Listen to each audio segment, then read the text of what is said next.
नमस्कार साथियों, स्वागत है आपका हमारे YouTube चैनल में। आप झारखंड के किस जगह से समाचार सुन रही हैं, कृपया कमेंट बॉक्स में लिखकर हमें जरूर बताएं। तो आइए जानते हैं झारखंड से जुड़े तमाम मुख्य बड़ी खबरों को। इससे पहले यदि आप वीडियो को लाइक नहीं किए हैं तो लाइक कर दीजिए और चैनल में नए हैं तो चैनल को सब्सक्राइब कर लीजिए। झारखंड विधानसभा चुनाव की तैयारियों में जुटी बीजेपी, कांग्रेस और जेएमएम, ओबीसी और ट्राइबल कार्ड खेलने की तैयारी। दरअसल आपको बता दें कि रांची झारखंड में विधानसभा चुनाव के लिए सभी दलों ने तैयारियां शुरू कर दी है। भाजपा, कांग्रेस, झामुमो और आजसू चुनावी रणनीति और रूपरेखा बनाने में जुटी हैं। लोकसभा चुनाव के नतीजों और मतों के आंकड़ों का विश्लेषण कर मजबूत कमजोर मोर्चों की पहचान की जा रही है और अपने अपने हिसाब से चुनावी मुद्दे तैयार किए जा रहे हैं। भारतीय जनता पार्टी ने केंद्रीय मंत्री शिवराज सिंह चौहान को झारखंड में चुनाव प्रभारी और असम के सीएम हिमंता बिस्वा शर्मा को सह प्रभारी के रूप में नियुक्त किया है। इन दोनों को पार्टी में अचूक चुनावी रणनीतिकार के रूप में जाना जाता है। दूसरी बात यह है कि शिवराज सिंह चौहान राज्य में ओबीसी राजनीति के लिए उपयुक्त चेहरा हैं। बता दें कि इसके पहले 2014 में भी भाजपा ओबीसी नेता के तौर पर रघुवर दास को आगे कर पूर्ण बहुमत की सरकार बनाने में सफल रही थी। झारखंड में ओबीसी जातियों की आबादी 50 से 55% के आसपास है, जिन्हें भाजपा के पक्ष में गोलबंद करने की जिम्मेदारी शिवराज सिंह चौहान के पास होगी। केंद्रीय मंत्रिपरिषद में झारखंड से जिन दो सांसदों अन्नपूर्णा देवी और संजय सेठ को शामिल किया गया है, वो ओबीसी से ही आते हैं। पार्टी के राष्ट्रीय अध्यक्ष जेपी नड्डा और केंद्रीय गृह मंत्री अमित शाह ने 18 जून को झारखंड के प्रमुख भाजपा नेताओं के साथ दिल्ली में बैठक कर चुनावी रणनीति पर चर्चा की। तय हुआ कि अगले 5 महीने के चुनावी अभियान के लिए ब्लूप्रिंट तैयार किया जाए। लोकसभा चुनाव में जहां भी कमी रही गई, वहां डैमेज कंट्रोल की प्रभावी योजना बनाई जाए। एक एक बूथ पर मिले वोट को ध्यान में रखकर काम हो। रांची से पलामू के लोगों जान लीजिए कब से होगी झमाझम बारिश। झारखंड में मानसून का नया अपडेट आया।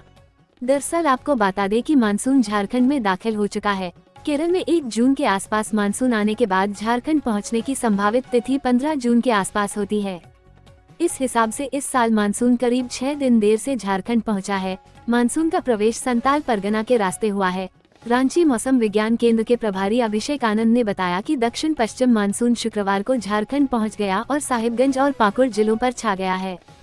अगले 3-4 दिनों में राज्य के कुछ और हिस्सों में मानसून के आगे बढ़ने के लिए परिस्थितियाँ अनुकूल हैं। बता दें कि अभिषेक आनंद ने बताया कि अगले 30 सितंबर तक मौसमी बारिश के सामान्य रहने की उम्मीद है। उन्होंने कहा कि राज्य में जून में कम बारिश हो सकती है, लेकिन जुलाई में इसमें तेजी आएगी। मौसम विभाग के अनुसार राज्य में 1 से 21 जून तक 65% कम बारिश दर्ज की गई है। राज्य में 101.5 मिलीमीटर सामान्य बारिश के मुकाबले 36 मिलीमीटर बारिश हुई है। सबसे ज्यादा गढ़वा जिला प्रभावित हुआ, जहां 91% कम बारिश हुई। झारखंड में फिर मिला नोटों का पहाड़। एड की जमीन कारोबारी के घर रेड, 1 करोड़ कैश और 100 जिंदा कारतूस मिले। दरअसल आपको बता दें कि रांची में हुए जमीन घोटाले में शुक्रवार को ईडी ने जमीन कारोबारी कमलेश कुमार के यहां छापेमारी कर 1 करोड़ नकद और 100 जिंदा कारतूस बरामद किए। फर्जी दस्तावेज बनाकर जमीन हड़पने वाले सिंडिकेट से जुड़े शेखर कुशवाहा ने कमलेश कुमार के द्वारा बीएयू और कांके इलाके में कई जगहों पर जमीन के फर्जी दस्तावेजों के सहारे भूमि हड़पने की जानकारी दी थी। मामला सामने आने के बाद ईडी ने समन कर कमलेश कुमार को रांची जोनल ऑफिस में पूछताछ के लिए बुलाया था, लेकिन कमलेश फरार हो गया था। शुक्रवार की दोपहर 12 बजे ईडी कांके रोड के चांदनी चौक स्थित एस्ट्रो ग्रीन स्थित फ्लैट पहुंची। उसके पहले ही कमलेश वहां से निकल गया था। स्वतंत्र गवाहों की मौजूदगी में ईडी ने फ्लैट को सर्च किया, तब 1 करोड़ रुपए नकद और 100 जिंदा कारतूस मिले। जमीन से जुड़े दस्तावेज समेत कई महत्वपूर्ण साक्ष्य भी मिले हैं।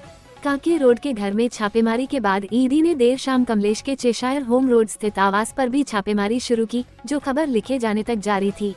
बता दें, कारतूस की बरामदगी के बाद ईडी के सहायक निदेशक देवव्रत झा ने मामले में डीजीपी अजय कुमार सिंह को पत्र लिखकर कार्रवाई की मांग की। शाम करीब 6 बजे ईडी ने बरामद कारतूस रांची पुलिस को सौंप दिया। रांची पुलिस की टीम भी ईडी की सूचना पर अपार्टमेंट पहुंची थी। ईडी की शिकायत पर आर्म्स एक्ट के तहत मामला दर्ज करने के लिए एजेंसी ने रांची पुलिस को निर्देश दिया है। गर्मी को जाओ भूल, झारखंड पहुंचा मॉनसून, पारा कम होते ही बदली स्कूल टाइमिंग। दरअसल आपको बता दें कि गर्मी से झुलसते झारखंड वासियों के लिए सुखद खबर है। राज्य में दक्षिणी पश्चिमी मानसून का आगाज हो चुका है। शुक्रवार को संताल परगना के साहिबगंज और पाकुड़ क्षेत्र में मानसून का प्रवेश हुआ। अगले 3 से 4 दिनों के दौरान पूरे झारखंड में इसके काबिज होने का पूर्वानुमान है। राज्य में शनिवार को कई जगहों पर बारिश होने का अनुमान व्यक्त किया गया है, लेकिन रविवार से 2 दिन के लिए ये कुछ धीमा होने के बाद फिर जोर पकड़ेगा। बता दें कि रांची के मौसम वैज्ञानिक अभिषेक आनंद के अनुसार झारखंड में मानसून का प्रवेश सामान्य अवधि की तुलना में करीब 1 हफ्ते देर से हुआ है। यहाँ इसके प्रवेश की अवधि 10 से 15 जून निर्धारित है। पिछली बार भी यह 4 दिन की देरी से 19 जून को झारखंड में प्रवेश किया था। आंकड़ों के मुताबिक जून में राज्य में अब तक मात्र 36 मिलीमीटर बारिश हुई है। ये सामान्य 101.5 मिलीमीटर की तुलना में 65% कम है। रांची में इस माह 54.8 मिलीमीटर बारिश हुई, जो सामान्य से करीब 48% कम है।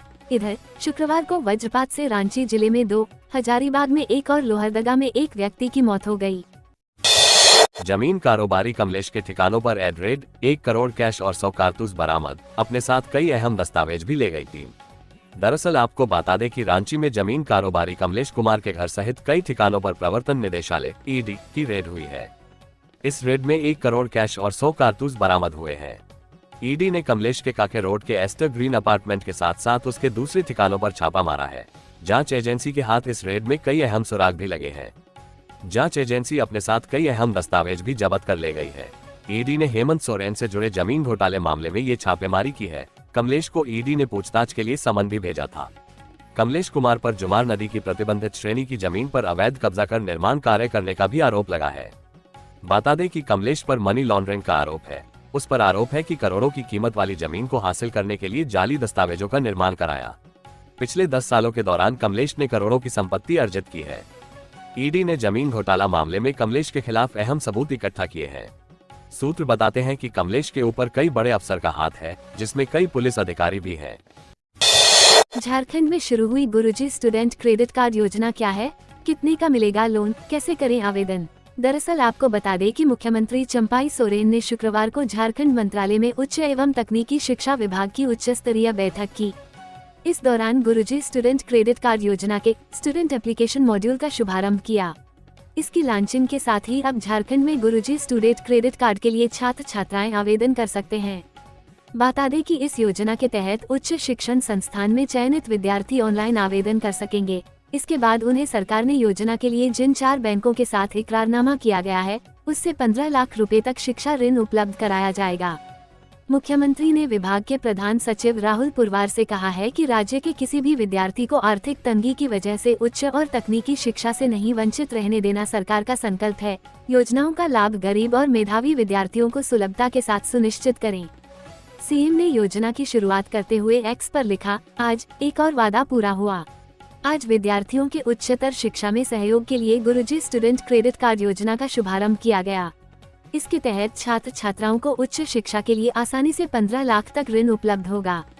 हमारा मानना है कि शिक्षा से समाज में बदलाव आएगा, इसलिए हमारी सरकार ने हर जिले में अत्याधुनिक सीएम स्कूल ऑफ एक्सीलेंस खोला। छात्रवृत्ति में वृद्धि की गई। बेटियों को सावित्रीबाई फुले किशोरी समृद्धि योजना से जोड़ा गया।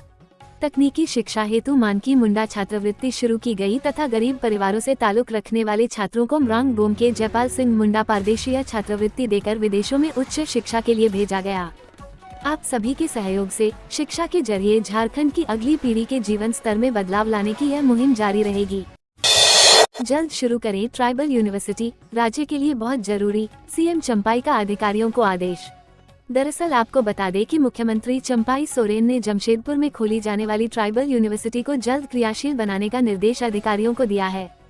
उन्होंने कहा कि यह यूनिवर्सिटी इस राज्य के लिए काफी मायने रखेगी। इससे यहाँ के जनजातीय भाषाओं को बढ़ावा मिलेगा। ऐसे में इस विश्वविद्यालय को शुरू करने को लेकर नियुक्ति समेत अन्य सभी प्रक्रियाओं को यथाशीघ्र पूरा करें। मुख्यमंत्री ने विभाग की समीक्षा के दौरान उच्च एवं तकनीकी शिक्षा विभाग से जुड़ी योजनाओं की विस्तार से जानकारी ली और अधिकारियों को स्पष्ट निर्देश दिया कि संचालित योजनाओं के बेहतर परिणाम प्राप्त होने चाहिए।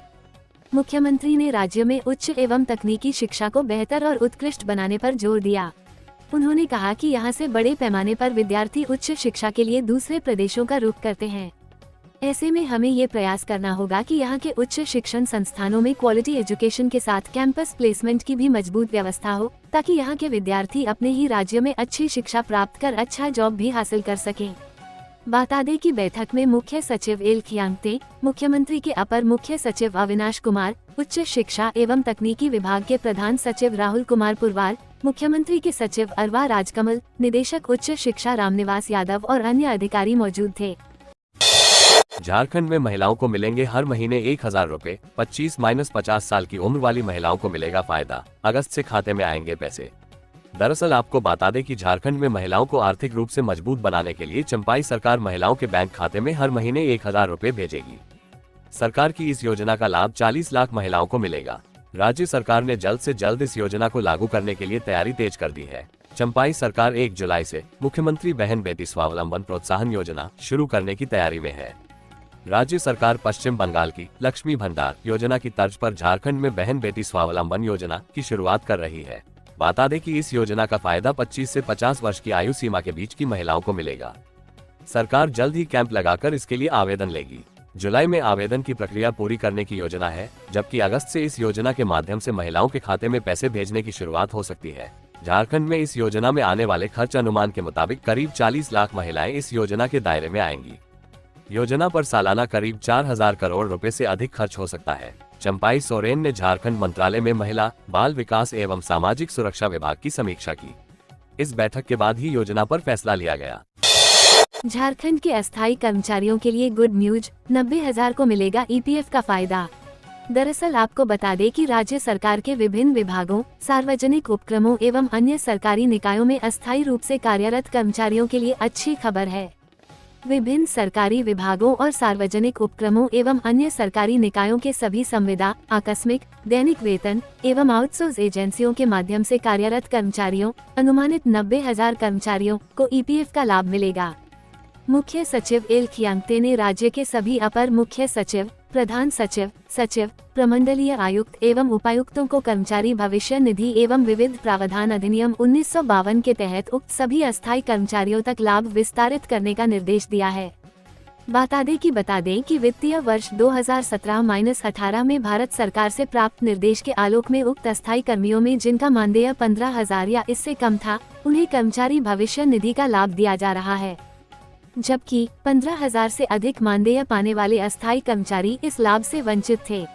मुख्य सचिव के इस निर्देश के बाद राज्य के लगभग 90,000 अनुमानित कर्मचारियों को इसका लाभ मिल सकेगा। जिलों में इसे लागू करने के बाद लाभुक कर्मियों की संख्या और अधिक हो सकती है। एनएचएम झारखंड के तहत अनुबंध पर लगभग 12,000 कर्मी हैं। इनमें से लगभग 5,000 ऐसे कर्मी हैं जिनका मानदेय 15,000 तक था, उन्हें लाभ मिल रहा है। वहीं 15,000 से अधिक पाने वाले 7,000 कर्मियों को लाभ नहीं मिल रहा है। वहीं शिक्षा विभाग में 15,000 से अधिक पाने वाले लगभग 60,000 अस्थायी कर्मी हैं, जिन्हें इसका लाभ मिलेगा। अधिनियम वैसे सभी प्रतिष्ठान पर लागू होता है जहां 20 से अधिक कर्मी कार्यरत हैं। यह अस्थायी कर्मियों और नियमित कर्मियों के बीच अंतर नहीं करता है। सरकारी और सार्वजनिक उपक्रमों द्वारा नियुक्त सभी कर्मचारी माने जाते हैं। खबरों से जुड़े रहने के लिए चैनल को सब्सक्राइब, वीडियो को लाइक एवं एक दूसरे से शेयर जरूर करें। धन्यवाद।